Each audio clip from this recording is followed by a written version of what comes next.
Nifty bank में अगर हम छोटे बैंकों की बात करें तो वहां पर भी अच्छी बाइंग हो रही है। प्राइस वाइज अगर हम बात करें तो वैसे तो बड़े बड़े बैंक्स हैं, केनरा बैंक हो या फिर पीएनबी हो, 2-3% के आसपास की तेजी पर शुरुआत इसमें होती हुई दिख रही है। चंदन जी, बड़े बैंकों की चर्चा होती है, कई बार छोटे बैंकों की होती नहीं है। कहीं मिड कैप वाले बैंकों में आपकी कहीं नजर है, कोई ट्रेड का मौका बन रहा है आपके हिसाब से? बिल्कुल, देखिए सबसे पहले तो अच्छी बात है कि बैंक निफ्टी में जो आउट परफॉर्मेंस का बिहेवियर है वो इंटेक्ट है और पिछले 3 दिनों में बैंक निफ्टी वापस 54,200 से लेके 56,000 तक की जर्नी का सफर कर रहा है और 56,098 के हाई है और मेरे हिसाब से हल्का सा फॉलो हुआ तो बैंक निफ्टी वापस मोमेंटम गियर अप करेगा और कहीं ना कहीं निफ्टी में 25-25,500 और बैंक निफ्टी में 57-57,500 ये पोजिशनल टारगेट बन रहे हैं। अब बड़े बैंकों के हमने यहाँ पे आईसीआईसी बैंक के बारे में जिक्र किया, जहाँ पे काफी अच्छी स्ट्रेंथ है। पीएसयू की बात करें तो स्टेट बैंक ऑफ इंडिया में एक अच्छा फोकस देखने को मिल रहा है। तो बड़े बैंक चलेंगे तो साथ साथ में छोटे बैंक रहेंगे और कहीं ना कहीं ऐसा माना जा रहा है कि अब इंडियन इकोनॉमी में आरबीआई के कमेंट और आरबीआई की स्टेंस पे फोकस रहेगा और बैंक निफ्टी का जो पूरा मूवमेंट है वो इंटरेस्ट रेट कट से स्टार्ट हुआ जब न्यू गवर्नर ने आरबीआई मीटिंग में रेट कट की बात की थी। तो आई थिंक ये एक पॉजिटिव सेटअप है और इंडियन बैंक एक पॉजिटिव सेटअप दिखा रहा है। मेरा मानना है इंडियन बैंक में परफॉर्मेंस आना चाहिए। लगभग 588 के आसपास के सपोर्ट है। ऊपर में इंडियन बैंक 610 तक का मूवमेंट बता सकता है। इंडियन बैंक के अलावा बात करें तो यूनियन बैंक में भी कंसोलिडेशन ब्रेकआउट हो सकता है। 132 के ऊपर होल्ड करता है तो 140 तक के लेवल बन सकते हैं। तो आई थिंक छोटे छोटे जो बैंक है वहां पे फोकस करना चाहिए।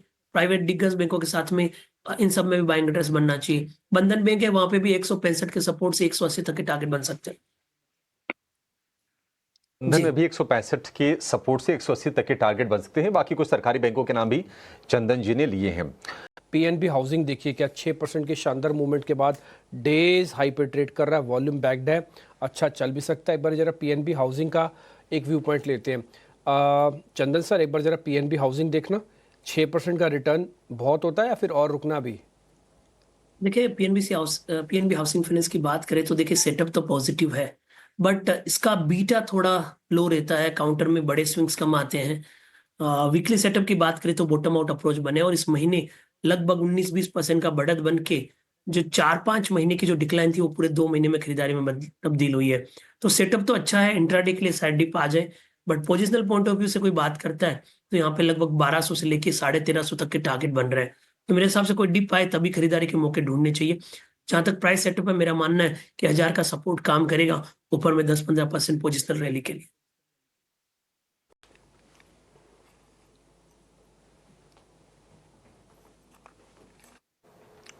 ठीक है, पीएनबी हाउसिंग 6% की तेजी, बाय ऑन डिप्स करने की सलाह है। इस बीच कल की डबल सेंचुरी के बाद आज फिर से निफ्टी ने लगा दी है सेंचुरी, 120 अंक ऊपर कारोबार कर रहा है और निफ्टी बैंक की बात करें तो 500 अंकों के आसपास की तेजी।